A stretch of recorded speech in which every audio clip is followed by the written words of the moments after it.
You mentioned a lot about trying to make this real, and you mentioned even a book as part of your inspiration. But what are some other places you got research from on, kind of the real pirate experience? Read a lot. I mean, there's a fair amount written about it. There's not much in the actual historical record about what happened to these people, but there's a lot of historical writing around them. So we read everything we got our hands on. We read social histories about them. We read military histories about them. We read stuff about the period that really didn't have to do with pirates. I think part of what became interesting to us is that you've always met them as this weird little alien thing that isn't involved in Europe or civilization. They're not in response to it. So until you understand what life is like in England, you can't understand why these people wanted to leave it. So there was a lot of that, I think, and where it became clear that this was a show was the more we read, the more interesting it got. And there's almost too much material and too much stuff in it that just wants to be on screen. You read about their tactics and you realize that it's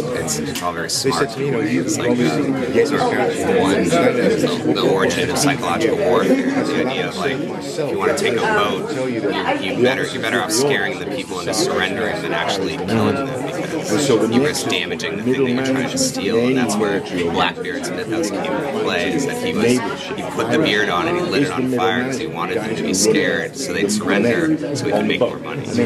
Which is a version of that world that I've just never seen before. It's so monstrous and you don't really get a chance to get into the politics of it. And you can't in feature. I mean, it's something you really can only do really on cable TV. Speaking of cable TV, Starz is a very kind of distinct style, visually and all. And how do you feel does this show really kind of continue with that same kind of visual style that we see in a lot of the Starz shows? It depends which show. I mean, it's a very different aesthetic from Spartacus. It's weirdly a bit of a similar aesthetic to Boss. I mean, I think what we wanted to do was have something that felt really rough around the edges and felt like you were there, and that it's less presented to you and more that you're inhabiting the world with these people. And so, in that sense, it's definitely something we wanted to have that feeling of gravity to it, and a feeling of reality. They indicated to us early on things that they liked about it that might be something different for them. They like the humor of it, and that's important to us too. That there be laughs and that there be moments where you can smile, in addition to being totally swept up in the politics and the relationships. Yeah, they've been great partners for us in terms of finding the vision and then just sticking to it.